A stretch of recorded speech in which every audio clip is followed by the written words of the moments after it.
because someone we're working with right now on a project is in Bangalore. Oh yeah. Southern India. That's Southern India, yeah. It's not anywhere near where you are. Nothing. A little bit far, Far away. not as close. Far away. Not even close. Yes. All right. So, folks, December 4th, I want to say 12 p.m. Pacific time, where I'm in India. It's actually December 5 at 1:30 a.m. India time. How about that? Okay. I thought it was Welcome. 12:30. It's 1:30? 1:30 a.m. Yes. Boom. Yeah. So, I need to give you this welcome to coffee, our buddy. powwow. Yeah, cheers. Giving it to you. You need. Thank you. I need that now. I'll be up all night. It's probably a good thing at this point. So yeah, this is our I use the word penultimate, I guess, second last session of this year. An ultimate. Penultimate. I like the word penultimate. Well, a lot of great things happening here in India, but as I was flying into it, the Longhorns. So I'm a UT guy, as some of you know, Texas Longhorns were playing our arch rival A&M Aggies, who haven't played in many years now, right? And they're playing in College Station, and I was watching it on YouTube live, and it was crazy. It was 17-0 at halftime, and then they prevailed and won 17-7. But it got pretty close. So now we're in the SEC championship game. So the word penultimate, I guess, yeah, one more game removed, and if we win, then we get into CFPs, College Football Championship, with a bye, first round bye. This time there's a 12-team playoff, so really excited about that too. Nothing to do with AI. How about you, Cindy? How are you? Well, we just had the penultimate, since we want to use the word penultimate, just had the penultimate Formula One last weekend in Qatar. So coming up this weekend on the final, one of the seasons. So that's what I got. That's off topic. Else I'm out of ideas. Absolutely. That's a good off topic. So I want to share where is this brand leadership with AI? There we Brand go. leadership, and then next session, which will be the final session for the year, we're going to be talking about what to do in 2025, right? Absolutely. And Oh I man, was that's a going good to topic. propose, Cindy, slightly earlier time, if that's easier or preferred, at 11 a.m. Would it work for you or no? Sure. Let's do 11 a.m. and we'll, of course, That's let everyone. actually great. Yes. Yeah. I So love that. 11 a.m. Pacific time. Since I'm still in India on 18, that'll be 12:30 a.m. as well, except one day removed. So there you go. So we'll have fun. So brand leadership with AI. I think it's going to be conversation here with folks. We have Alan, and hopefully more are joining as we speak. And that's me up in SoCal, managing an awesome company, oGoing. We want to be the number one company for small business growth. That's Cindy. Hey, And hey. hey. And we'll quickly talk about, yeah, we have been going well so far. We're almost there to the promised land, as they say. But, I think I'm really excited about December 18th as well. I mean, I want to hear what Cindy has to say and Alan has to say. Hopefully, Alan, you'll be there. Alan, both Alans here. And hopefully we'll get in more folks as well and really talk about some of the new stuff happening and how we are positioning ourselves to grow with that. So new marketing ideas 2025. That's the next session. A little bit of oGoing, what's going on. Yeah, we're growing. The new release has come out well. I'm actually going to meet my team here, which is also local where I am right now. And can't wait to see them in person, hopefully tomorrow or this weekend. And it's been a good journey. It's been a great journey so far. We have crossed 150K members And some of these new members who have joined recently, I mean, they're experiencing a new platform, which is awesome. The first things folks join once they create their business profile is start sharing new stories. Stories could be about what's going on, about what's happening in the community, their tips, videos, events like this, and more. And very easy to use platform. So I invite all of you to come and join, and we help you boost your traffic, networking. Over 150K members now, and most importantly, your social media, SEO, and brand. A lot of people join with the focus of, hey, I got a backlink, to my website. It's going to boost my SEO on Google. And we're still going to have folks join that way, and that's great. But beyond SEO appeal, the ability to share a lot of stories, fun stories, and really boost your brand is really where people come back for. And then, of course, networking. So come in, look at oGoing. Cindy, Kokoro? Hey, hey. Well, tomorrow morning, I'm doing a strategy call with someone we work with over in Central Europe. And I think that that is just up right now. So it applies to our topic for today, and it applies for our topic on the 18th, sort of what to do in the coming year. And so a lot of people are thinking about, hey, what's worked this past year? What do we want to do for next year? What are our overarching goals? Do we want to have quarterly themes? And which tactics do we want to apply? So I'm pretty stoked about all that stuff. And really, ultimately, what does all that mean for those of us on this call that are small businesses? So you pick big things like strategy and brand leadership, thought leadership and Yeah. that kind of stuff. And it's like, what does that mean to a small business? And so I'm looking forward to digging that into that right now. No, absolutely, absolutely. And I think we did pick a big topic, and maybe this is more about Cindy. I would say it's a amalgamation, right? I mean, so we're actually combining a lot of what we already learned this year and putting it all together in one, in a way, as to what does brand leadership mean for small business, and ultimately how AI can help you influence that, right? And ultimately make you a brand leader, right? Can AI even do that? And I think this is why it's an open conversation today, right? And obviously, this is preaching to the prior. I want to do a lot as to what this means. I would rather have the powers that may be here talk about it, but I thought let's at least ask AI as to what brand leadership means, and this is the response I get. And not bad, not bad. Alan, what do you think? Do you agree with a lot of it, most of it? Where are we? All of Authority it. and influence in the market, benchmark, set trends, define standards. Yeah, I'd agree with that. I could tell you a story about a local brand leader that we're battling ourselves. So yeah, that kind of fits it. I want to hear that. Like, if you feel like just sharing, Yeah, I'll put you on the share an spot, but example.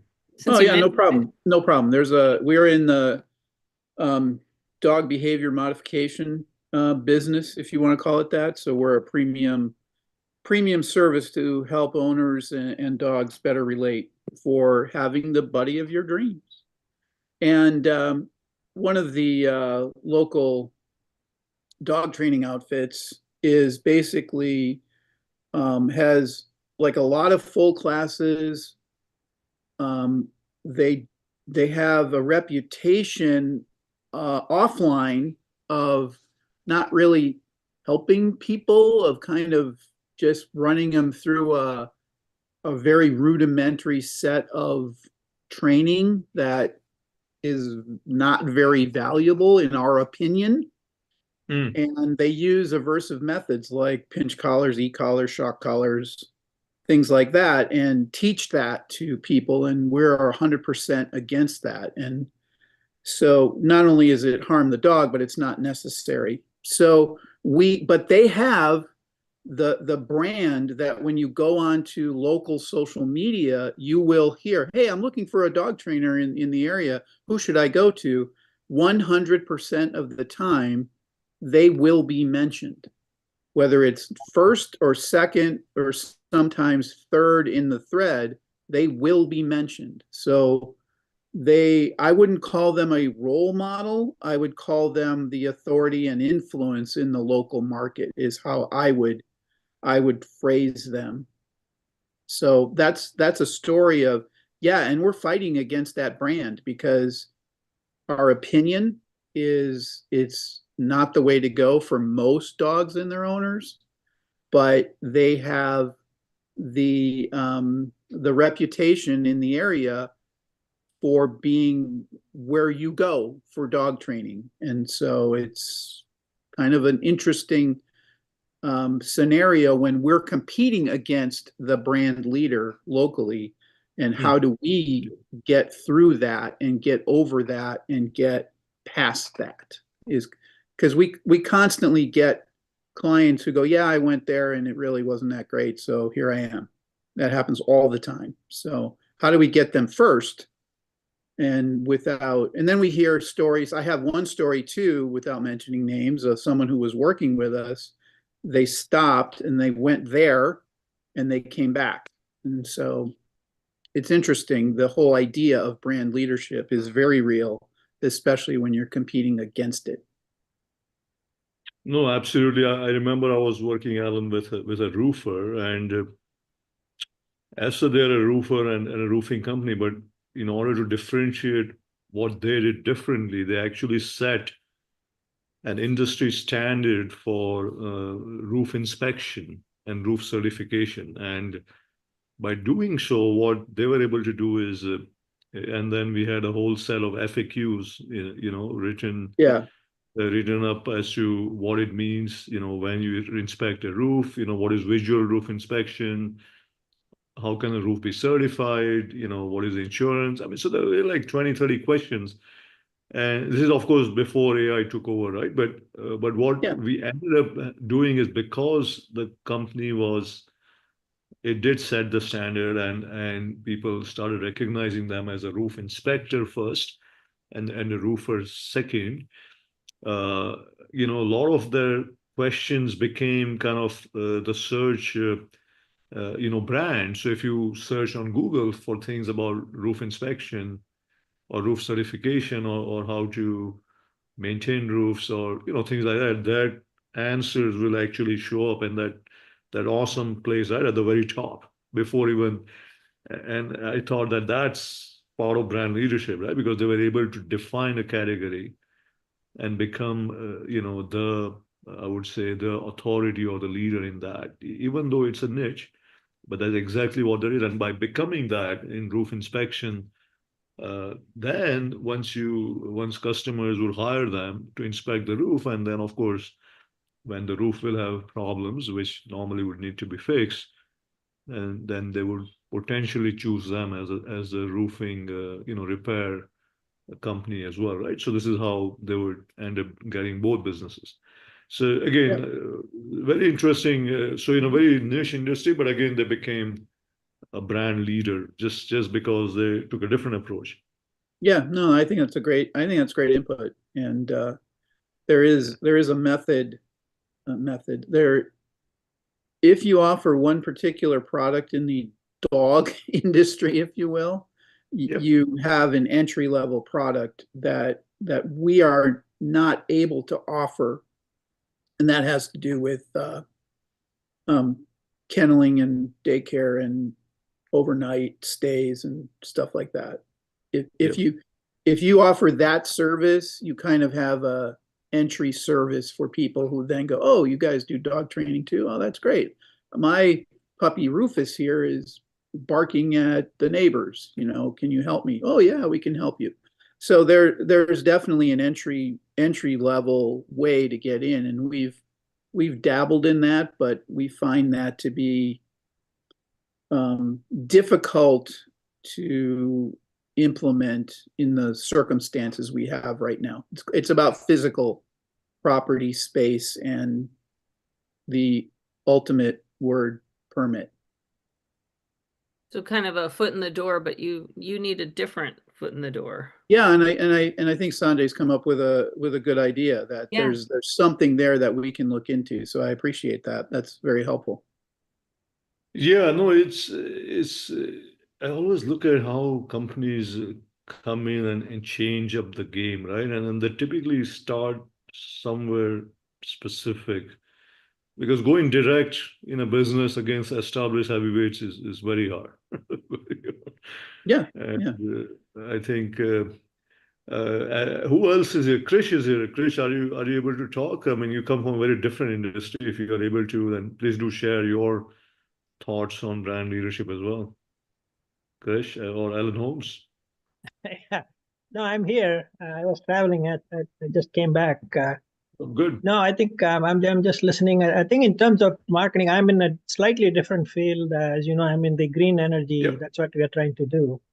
Yeah. It's mostly in the startup world. Heavy capital equipment, capital investment needed. But we got one or two deals going in Europe right now.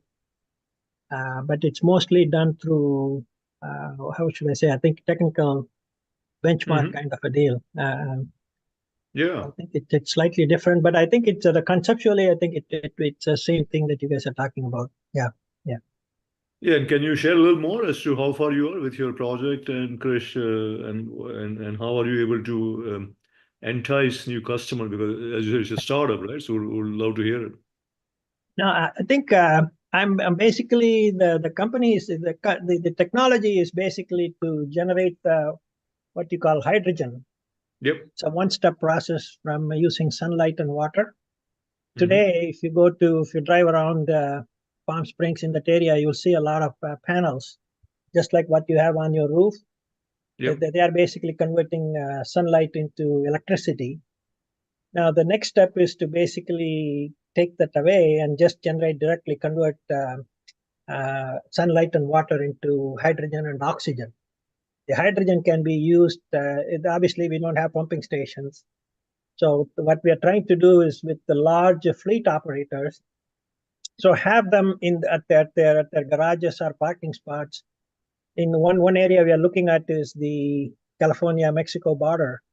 In that area, there is some open land. So we'll be generating it there and then sending it into basically large truck transporting stuff from San Diego to Long Beach Harbor. So that kind of a fixed route, but heavy demand, and these are more efficient, and hopefully 405 will smell better. Okay, I will love not it. have the exhaust. Okay, and I think in terms of the advantages that we have, the patents are coming from 2 European inventors, and we are trying to get a benchmark. I mean, entry point into the U.S. right now. But the 2 plants, one is in Spain that is running right now. The other one is in Switzerland. And obviously, there is also an India branch to this thing. So that's basically the approach. Our marketing strategy is basically to work with local. I think the governments are just talking right now. I think that they are not. That they are beginning to invest, but they are not there in a big way. But forward-looking companies, and then there is also in this case there is something called a carbon credit. So I don't know. You might have seen when you buy plane tickets nowadays. Sometimes they ask you to give $15, $20. So you are basically contributing to the cleaning up of the environment. Oh, So wow. in this side, as a truck operator, I will be able to sell my credit for each ton of carbon dioxide I'm saving. I get something like $30 credit, and that can be used by like a cement manufacturer or a steel manufacturer. So there is buying and trading, buying and selling going on. So Yeah. it's a multi-dimensional opportunity. It's mostly B2B marketing here. In this particular case, the advantage this particular patent has is it's a one-step process. Typically, you make the electricity and then you electrolyze. If you remember your Yeah. chemistry from high school, Yes. you run Of course. like a battery kind of a deal, and you break up the water into oxygen and hydrogen. Yep. And in a place like Irvine, there is also a large market. There's a lot of hospitals here, and a lot of people are having breathing issues, so they carrying those oxygen cylinders. So there is demand for oxygen also. So it's a 2-step process. And then this is what we call an exothermic reaction. So that means you generate heat. So in a place like this, I mean, this morning, I don't know if you go, I run in the morning every day, but if you want heat to heat your house, I can also sell you the heat. Okay. So it's in terms of heat the is really a economics, I think it's byproduct. pretty there. But in terms of marketing approach, it's mostly direct marketing, and then approaching the right kind of operators, and then trying to sell them on the goodness of what we are trying to do. And it is a long shot. I think the economics will have to come if and when some of the car companies begin to introduce. I think today there are 3 cars that are hydrogen based. I think Irvine happened to be the initial testing ground for Toyota. I don't know. I don't know if any of you drive. There's a car brand name by name Mirai that's hydrogen based, and there are actually there are 2 pumping stations in UCI area where you can get one. I mean, if you get 1 kilogram of hydrogen, it'll last you about 100 miles. So somebody like I used to commute from here to LAX. So if you do that once a day, then you'll be costing you 1 kilogram of hydrogen. Okay. So I think in terms of economic, I think I've given you the big picture. So I think the marketing approach is mostly direct marketing, and then if and when the environmental, the climate control thing really takes effect, I think that may happen. Now with the new government coming in, there's a lot of betting going on which way this thing is going to go. But we'll have to. I think we are still optimistic. Something good will come out of this. So I don't know if I answered your question. So the approach is direct marketing, B2B, and then selling on the economics of the solution. Okay. And it's great for the environment. So I'm all for it, man. This is great. Yeah. Love that. Thank you. Yeah. And I think, I mean, that's an innovation that can definitely help in many facets, right, of where we are today, right, and transform, right. And I think we can definitely use more hydrogen in many other areas, right, besides automotive. Yeah. And the absolutely. byproduct. I think you can use it for energy.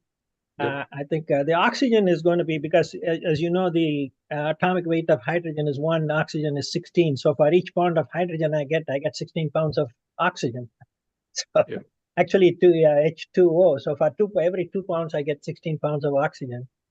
And there is definitely need for oxygen in terms of combustion and health issues and all those. I can't imagine a better byproduct of the whole process. Absolutely. Yeah, and in a place like, unfortunately, this could come in handy if I'm in Boston, where I think you could use the heat. But unfortunately, they don't get as much sunlight as we do here. So we'll have to see. I'm sure you'll find some other application for the heat. But I think Kumu had a question. Kumu, go ahead. Yeah, go ahead. Yeah, hi. Can you hear me? Yeah, I can hear you. Yeah, hi. So you're in Boston. I should get your contact so we can talk. I'm in Boston too. Oh, you are in Boston. Yeah, Yes. that's my what I call ancestral place. I went to school there. Oh, so can you I'm a UMass graduate in chemical engineering, and then Sanjay knows my story. I kind of deviated completely into CAD/CAM and management. Now after retirement, I'm getting back into my roots, into chemical engineering. So give me a call and we can definitely talk. Do you mind putting your contact in the chat or something? Or? Yeah, I'll do that. Absolutely. Okay, so the question. No, one second. So I do have a question though. So this hydrogen thing, can you speak to whether it is going to take off in India? Because I believe that Prime Minister Modi and India also are trying to be global leaders as far as hydrogen fuel goes. So do you see it taking off, or what do you think is happening there? There is definitely interest in India. Obviously, the economics is to be there. And I can definitely, like Adani now he's in trouble, but the other guy, the telephone guy, Ambani, he's also involved in this. They're setting up a huge hydrogen plant in Gujarat. So yes. Yeah. I think that there are 2 or 3 hubs that are being developed. And I think if you follow definitely the Saudis, the big picture is today we are buying gas at $4 a gallon. And the Saudis are making money at what, 50, their profit margin is what, 60% or something. And one day they're going to run out. So MBS, the current prince, he's got the big picture, and that is to generate electricity in the desert, and then break up the water, the seawater, clean up the seawater, break it up, and then make hydrogen. And you can't transport hydrogen because it's highly explosive. So convert it into ammonia, put it in a ship, compress it, and then bring it to Boston. And then in Boston, I go the other way, break the ammonia back into hydrogen, and then I can pump it in. So that is being discussed as a big picture. And there are companies, there are US companies that are involved in it. Air Product is one of them. And what we are trying to say is, I think that's a two-step process. Actually, if you include the nitrogen ammonia conversion, it's actually a four-step process. Whereas I think what we are proposing is cut that into by 50%. So directly converting it. So the expansion, I think, will probably happen outside of US in the short term. And then hopefully, I think America will catch up over a period of time. So India is definitely a good candidate. And the Chinese are definitely waiting to do something in this area. And the Saudis are already into the game. As far as I know, the plant is under construction. Obviously, we have to get the fleets of hydrogen cars in the US and other Europe to do this thing. So Krish and Kumu, in the spirit of staying on track, I'm going to have you guys connect directly. I'll put my number in the thing. Yeah. Absolutely. And it was interesting though. Thank you. Thank you. Thank you. Yes. It was very cool. Yeah. Sorry to take your time, guys. Yeah. No. Please. We are liked also it. learning. I love it, and it's so much needed actually. If you ask me, right? Especially where the world is today, and this is a very sustainable innovation. Why isn't this happening? Alan Holmes, go ahead. Yeah, great information. I just wanted to go ahead and acknowledge a friend of mine all the way from Dayton, Ohio. Twilight, she jumped on at the last minute. She is an amazing financial educator and someone who I've been getting to come to the incredible oGoing. Hello, Miss Cindy. Nice to see you again. But Sandy, that's why you shout. And hello to all of you here. Thank you so much for having me, Sanjay. Absolutely, Alan. Great to see you. Hey, Sanjay, will you make me co-host, please? Absolutely. Thank you. So who else loves to be a co-host? I'm in a giving mood today. Just kidding. Hey, the Giving Tuesday was yesterday. I know, I'm a little behind schedule here. So I think a lot we discussed, and so what are some of those key characteristics, or what are some of the commonalities, if you may, of brand leaders? And I think in order to be one, and you don't have to be an Apple or a Google or a large brand like Siemens, where Krish used to work. Big companies, right? You can be a great brand even in your local geography, in a local industry, and sometimes you can define your own brand, right? So, but Cindy, what are your thoughts on some of this? Which one really jumps out, out of this?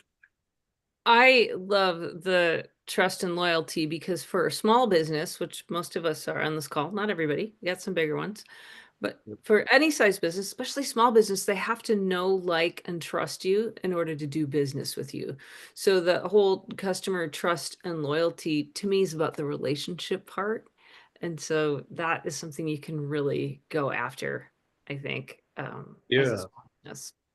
Yeah. So important. So especially if you're in a service business, which a lot of would be, right, at a local level, and everything just starts from trust and experience. I think experience of how well you work with your clients. Experience becomes stories, right? And customers talk about you, and hopefully positively. And the more they talk about you, the more folks know about you in your local area, and then one day you become the brand for what you do. So I mean, I think it all starts with that trust and providing an awesome experience. But I'm a big fan of innovation, though, and I think Krish talked about something amazing with the whole hydrogen and what's happening. But innovation don't have to be just technology. Sometimes innovations can be in business model. A lot of us accept the fact that for all the streaming companies, we all are being dinged every month, with a subscription fee. But believe me, many years ago, subscription was not something we understood well, or we were not buyers of subscription. I'm talking about, let's say, 5, 10, 15 years ago. And then the whole industry started, especially in software, which is software as a service. It's called SaaS. And so I call that an innovation and business model.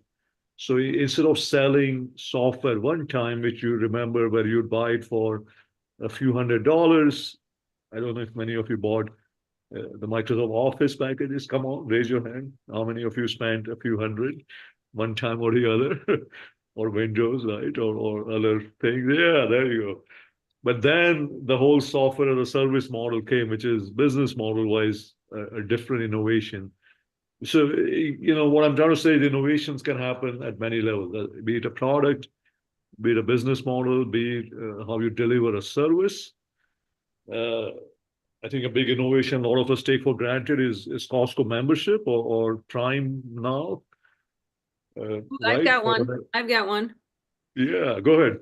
So we've been working with this company that has, check this out, membership for men's haircuts. So I think they charge, I don't know, on the order of $40 a month. And then you can go in and get as many haircuts as you want. You're supposed to leave a tip for the stylist, tips not included. But their business is booming so much that the thing we were helping with them was not promoting the business. It was helping them get more stylists to cut hair. And so people love that. They're like, $40, that's how much I spend, on any given 1 or 2 haircuts, right?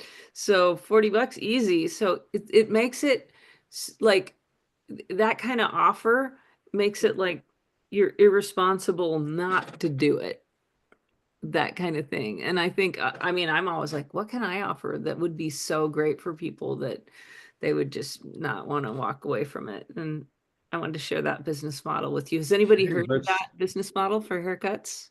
I love it. And that $40 is a very sweet price because a lot of us already spend 25, $30, and if that $40 haircut is awesome and something where I can have a lot of trust with the barber or the stylist, hey, I'm going there again and again. So, yeah, I think the company's in Arizona, so we'd have to go to Arizona for our haircuts. But yes. All right, we might as well drive there. We'll do it. So, but hopefully they'll bring it to SoCal, right? One of the days soon, once they prove the model. But yeah, these are some of the things brands have to do to build that leadership. And it's not all of the above, right? It can be 1 or 2 of this, and you can take off, and then once you establish yourself, then you can add more elements to your suite, if you may, or repertoire. And I think that's the key. But it's a slow but sure build-up, and I have a beautiful slide on that about how you build that up after this. But this kind of gets into how you achieve that. And then I have a little timeline to share where AI comes in, right? And because we want to talk about AI. And the first part of this is leverage technology. And I think AI can help you a lot in there. And we have been discussing that throughout this whole past many months. But I would say one part I like on this is engage authentically, right? Besides the experience part, innovation that we talked about, communication goes without saying, right? Customers really need to know what you're doing, right? And if you can't share it within 30 seconds or you can't share it where even a 5th grader can understand you, then and maybe you ought to go back to the drawing board. But engage authentically to me is so critical, especially with so much noise out there, Cindy. How do you really bring that out, right? Where you want to make sure your customers really get to connect with you and get to know who you are, the real you. Well, one of the things that I love that you said, pick one or two and work on it, because all these lists look like, oh my gosh, how can I do all this? So what you said about picking one or two and then we can iterate and build is brilliant. So thank you for saying that. And then as far as connecting, we can definitely leverage technology to do, just for example, some videos. I know, Alan, you and I have talked about this, and Meg, you and I have talked about this before, is that doing videos helps people grow that relationship. Because if you can see somebody, it's easier to think about working with them and build that trust. You can definitely use technology for that, because at that point you can do a little video clip and you can add captions. We've been working with someone recently who um, is a psychiatrist and had a lot of opinions about things going on. And so he's sending us 10-minute clips of him talking. And then we just take 1 minute clip, 1 minute clip, 1 minute clip, obviously leveraging technology. And we just put one of those out every day or two for him. And that's something that any of us can do if we want to use that technology to, just for example, put a video out on a regular basis. Yeah. And there are a lot of great AI video tools now which can let you do that in seconds. Believe it or not, you can take your 10-minute, 30-minute videos and just give it a little prompt, and now you have your 30-second to 1-minute clips with actual text that you can use, right, to share what you're sharing and upload it to whatever TikTok, Instagram, YouTube, wherever you want it to be, LinkedIn as well. Now, a lot of platforms that take native videos, and now you can start sharing it. So, absolutely. And as I said, the last one is where we'll spend some time, and I'm going to actually go full screen on this because this is where I feel that we can talk about all the different tools that we have been talking about throughout this. So this actually has a little timeline to it as to how you achieve brand leadership with AI, especially for small businesses. Are you all able to see this, or do I need to blow it up a little more? I can see it. You can see it? Yeah. So, so as you can see, there are these colors, 1 to 3 months, 3 to 6, all the way to 18 plus. And from setting up your AI tools for customer insights, like Google Analytics, a lot of AI plugins now for your websites and so on. And what we're trying to do is in that first to third month, you want to identify your target audience, who they are, what are the trends, what are the preferences. And in parallel, you want to make sure you set up all the tools that we have been discussing throughout. And then as you have done the initial setups, then you get into, what I call is kind of the go-to market, right? And then how you can go to market with AI, helping you along the way and establishing your brand, as you get into months 3 to 6, and then you progress further. So, for example, Cindy, maybe you can share about, the AI-powered chatbots, right, and how they help establish your brand, right? We talked about that. Yeah. And increase the engagement with tailored marketing content, right? For example, chatbots, they'll give you 24/7 support on your website. Imagine that you actually have a chatbot connecting with your clients all the time through your websites and for social media as well. Definitely. You can set up intent. You can have it answer questions. I have something like that on my website where it'll, if you ask it some questions, it'll just give you some general info, and it's taking info from the website and coming up with an answer. So that's something that's nice that you can interact with folks right away. I just set up an event sign up page for somebody. So it's like a technical training in Southern California at the end of February. And I made a little chat bot to go on the sign up page. So if anybody's got a question on the sign up page and they want to know something, they can just interact there. It just gives them another way to do it. Of course, they can email or they can call or whatever, but nice to give another way for folks to interact. There you go. So, yeah, I think from launching the personalized email campaigns, right? We talked about the whole email marketing with AI, and we shared some examples there as to how you can really personalize it down to each person or each industry or customer type, be it, they're maybe still prospecting, maybe they've entered your funnel now and maybe they're ready to sign versus now they're an existing customer or a very loyal customer. But once you know who they are, then you can actually launch personalized campaigns for each one of them using AI. And MailChimp is just one of the many, tools out there or technologies. But beyond that, what I love AI can help you with is establish, as Cindy just said, your thought leadership, especially with content.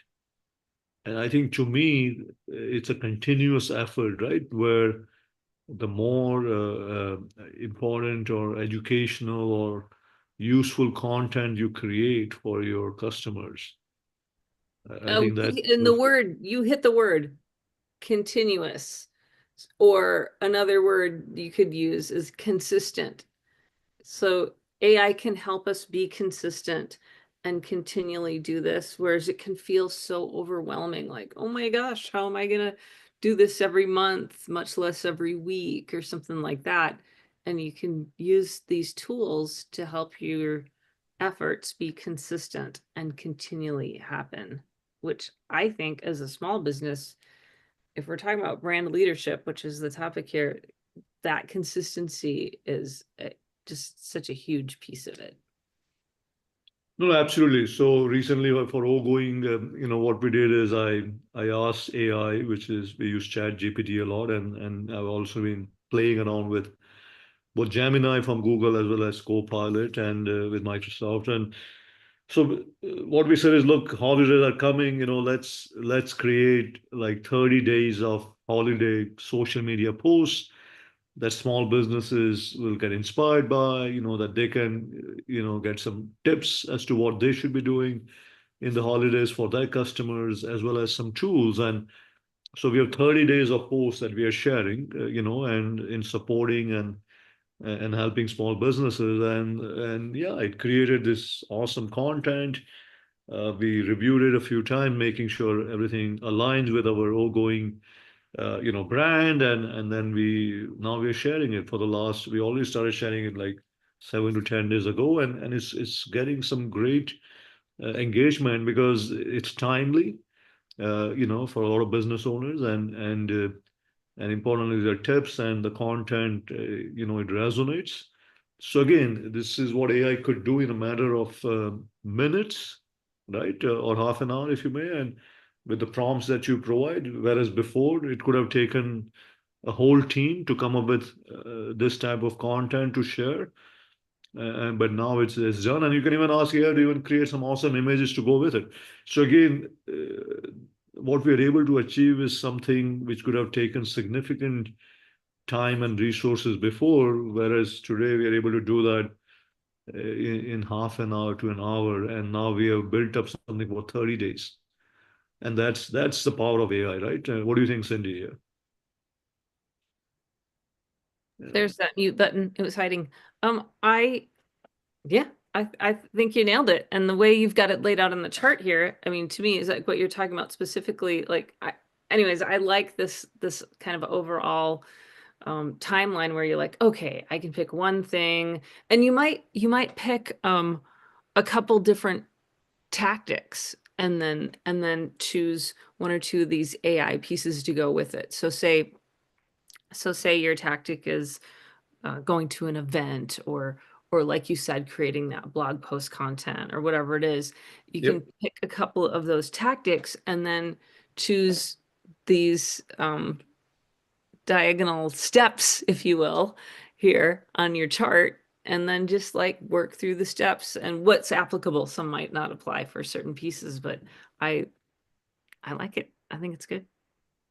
Yeah, and once you have established some flow of content, you, let's say, added your chatbots, you're using AI for marketing, And I think the key is the analytics is what really gets me excited as well, because with analytics and AI, it really helps you not only looking at what you are doing and helping you, align your marketing strategies and tactics, but also look at what your competition is doing, right? And I think you can also see how you stay ahead of some of the market shifts.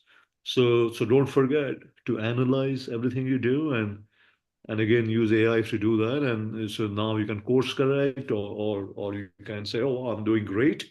What else I could be doing, right? So you can add more elements to this, right? And I think it's a machine that hopefully will run on itself one day, right? Well, yes, run it by itself, but then, I mean, one of the pieces of this is I still think we like human touch and human relationships. And so having the systems in place actually free us up to do that human interaction and relationship bit. Just That is 2 cents there. probably that is the most important thing, Cindy. I mean, at the end of the day, we're not talking about AI talking to AI. You're right.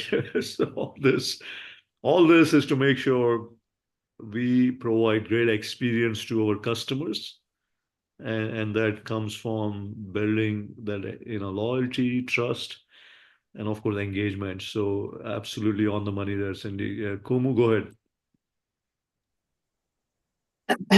Yeah, so if you don't want to spend too much money on logos and hiring people to make your logos and whatnot, AI is a very good way to do that too. You just tell it what you want, and you don't have to worry about copyright issues. You don't have to worry about buying designs from people, spending money. Like in my case, my name, Kumu is my name. It's short for Kumudini, and Kumudini means lotus. So my logo image has always been a lotus.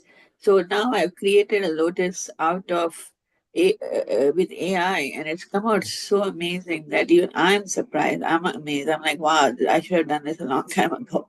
So I think that's something to consider too. Absolutely. Image creation, logo creation, brand creation, right? All of the above. Absolutely, Kumu. So I think this was, in a way, a summary of everything we have been doing throughout the last many months. And, we are recording this, so I'd be happy to share this. If you want just this one slide, would be happy to do that as well. And what we want to do is quickly segue about the next session, which we are actually hosting at 11 a.m. Pacific as opposed to 12, so an hour earlier. And Cindy, thoughts on new marketing ideas? Do we just share it today, or no, we'll wait, right? Of course. Oh, I can't wait. And Alan's already just putting ideas right in the chat for stuff to hit on the 18th. And then I just put in here a 64-point marketing checklist, which 64 is like way too many things. Okay. So the Yeah. thought is you go through there, cherry pick the ones that you think will be the most effective for you, and then tee up Sanjay's just that cool framework that he just showed, the brand leadership AI framework, and put Yeah. it to work. And then I think that's a perfect segue into what we're doing on the 18th, where we're talking about plans for 2025. Yeah. And by the way, this framework would be edited. I mean, this is an attempt. Yeah. I would love for Iterative. all of us to, let's iterate and make it where we have all the key things in place, and then let's share it with the community. I mean, this is what it's all about. We want all of us to benefit from this. Yeah. So yeah, can't wait for 18th. And I think with that, let's go back to some Q&As. Let's look at the chat, which Alan, you want to talk about yours now, or you're thinking we could hit that now and next week, or what are you thinking, Alan Repech? Yeah, it's fine. I think it's pretty self-explanatory. I have an opinion, which I didn't want to hold back and just be quippy Bring it. about. So it's basically the notion of, should we look to AI to create our first draft copy? And my opinion is no, because what that copy is really yours, your brand's, your company's copy, and you start there. And sure, you can have, any AI editor, Claude comes to mind, help you edit it and help you make it more succinct, or tell the AI engine to take on a certain personality. Hey, from the perspective of an expert email copywriter, would you please assess this copy with respect to, will it get me clicks on this particular link? You can be very specific about it. And then, like, I'm doing a sales page right now, and that's one of the things I did is I took my original copy and I said, hey, AI, from the perspective of an expert marketing, sales copy, and sales page writer, would you please evaluate this sales page for its ability to be clear and have people actually at least click on the offer? And then I get back, a whole bunch of input. I take that, incorporate it, and then I say, hey, as a follow-up, can you just edit this?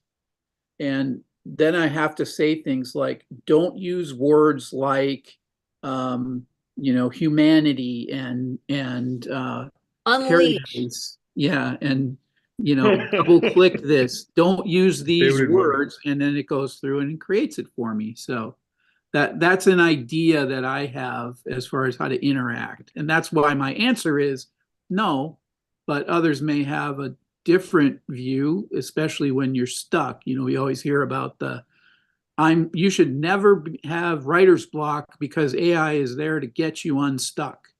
Oh, there it is. And I've heard that again and again, Alan. I don't know. What do you think of that? Do you believe that? What's that?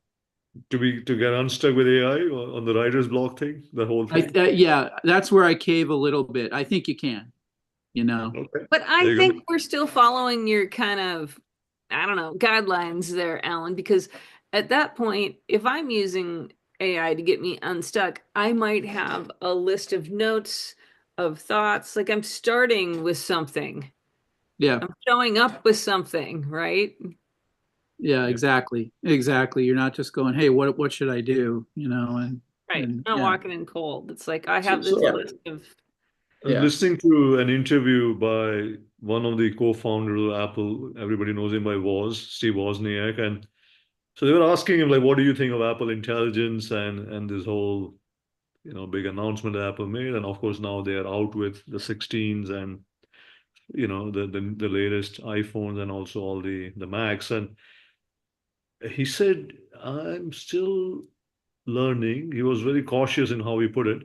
He's still looking at it, but he's saying one thing I'll not do is ever write anything with AI.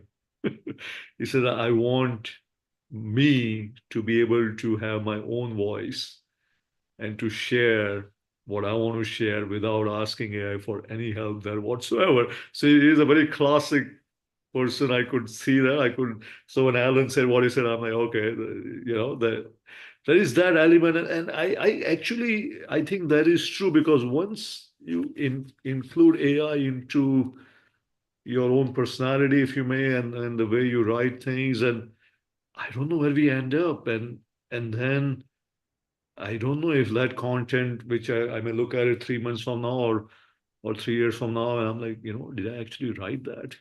Or that was an AI, because I was just so busy, I just threw it out there, and now I don't even know if I can really own that up. And I think we do have an issue with that, Alan and Cindy, and I think we'll discuss this next time. But I'm a classic guy on that too. But having said that, I have fumbled. I would not lie, and because I was trying to get something out quickly, I've thrown something out. I'm like, well, that's really not my content, but I've done it anyways. And I don't know. I don't think I felt great about it afterwards. So That's my personal thing on this. We were meeting with someone yesterday and we were doing your classic, like, 8 mistakes to avoid when buying your next video monitor kind of a thing. And the guy asked, well, did anyone actually write this, or do you just use AI for everything? Like, oh, actually, we wrote all of this. We took the transcript from talking with you and asked you a lot of questions. And sometimes we'll summarize that with AI, but usually we write it ourselves because it misses the key parts of the topic or it gets the wrong thing. And so it just doesn't work that well, at least at the minute. And so, we were having that conversation like, did you write this? Actually, we did. Yeah. Well, that's another one. ChatGPT loves the word harmonious. So many words. I have a list of no thank you words. Harmonious. I don't know. Unleash, unveil. I don't know. Just there's so many. I can't even think of them right now, but it's just too much. I'm like, who talks like that? And I think there are tools now which can actually say, is this AI written or not? And I love it that that tool already built with AI to understand, is this AI? Well, ChatGPT has that. So my daughter and a bunch of us have kids in school. I want to say last year or year before, they had to log into OpenAI and upload their paper to verify that there was no ChatGPT. So OpenAI had a little portal to do that. Yeah, exactly. So a lot to discuss, folks. Next session, our last for this year, but that doesn't mean we are not coming back next year. We just don't have a schedule put out there yet. Alan Holmes, go ahead, Alan. Well, I know we're about to wrap up, but I wanted to always say, that I am a human search engine. I call myself that because I was talking to a lady yesterday. She says, are you an AI? I said, what? Do you want me to be an AI? I said, no. So I joke around. I have a very curious sense of humor. So I'm actually having fun with this because I shared this on LinkedIn yesterday. There was a post that some Fox gentleman that was talking about, and he basically said that one of them was actually you mentioned Apple. The one gentleman came from the Macintosh world, and the other one came from a world where they help individuals who get hurt on the job. And so when that happens, they said they're really realizing the AI is, I took all these notes, authenticity. And I believe in authenticity because at the end of the day, I remember, Sanjay, for example, when you only had a couple hundred, now you have 100,000. And so I'm so happy to be here, and I'm looking for new ideas. And where I put the collaborative idea team, I actually got blessed with being on the board. I've never been on the board of anything, but this gentleman is going to allow me to be on the board, and he wants me to bring my ideas and resources and everything else. And I'm going to bring somewhat thing called oGoing.com/info guide, which I am a human eye. So back to you, Sanjay. Thank you. And Cindy and Alan number. That is such a great point, Alan. And I love the human AI. I love it, my friend. This is so nice. Thank you. Well, folks, we got to call it. Any other thoughts? Anybody else? We give you 1 minute, 30 seconds. I have another use for AI that you may not have thought of, but I can do it if people want to hang around or you want to do it some other day. Yeah, go ahead, quick. So here's what to do if you're in business. I used AI in this way. I said I was looking for a password manager. It's my example. And what I did is I asked AI, I think it was ChatGPT 4, and I said, hey, can you compare 1Password, NordPass, and LastPass with respect to their strengths, weaknesses, pricing, whether they have a family plan, their unique capabilities, and any security breaches they may have had, and create a table for me that compares all three of those side by side. And then could you also tell me about any additional considerations I should be aware of and any recommendations you have beyond what I told you as far as the three I would like you to evaluate? And there you go. That's how to evaluate, vendors as a starting point. That's my input for today. No, that's huge actually, and you Very got cool. the answers quickly. Yeah, that's the key. I mean, of course, the question always happens where you got to sometimes do go back and see where the source is, like how it analyzes and gives Yep. you the answer, right? Because don't ever, especially if you want to present that finding publicly or somewhere where you're trying to strike a deal, right? Because go back and make sure you look at the source and how it analyzed and gave you that answer. Because let's say if the source that was a mistake, then you can be in deep trouble as one judge threw out a lawyer or two, I think, when the source was the Yeah, early yeah. going. The prompt is actually longer because especially Yeah, when yeah, you yeah. talk about security breaches, I specifically asked for the source of the Yeah. information. And so, because I knew Excellent. one of those has had problems. And so I wanted to make sure that I got that. But anyway, a kind of clever way to Good evaluate one. vendors. There you go. Absolutely clever. No, this is great. So, Cindy, closing thoughts, key takeaway on brand leadership, or we wrap it? Yeah, Consistency. consistent. That's my key takeaway. I would go back with what you said earlier, both trust and innovation. I cheated. I'll say two. Throw in the experience too. Why not? So, okay. Folks, we'll see you back on December 18th. As you can see, we can go on, but we want to call it. And again, thank you all for joining. And I'll have one more session from India before I head back to California. But until then, cheers. Thank you all. Thank you.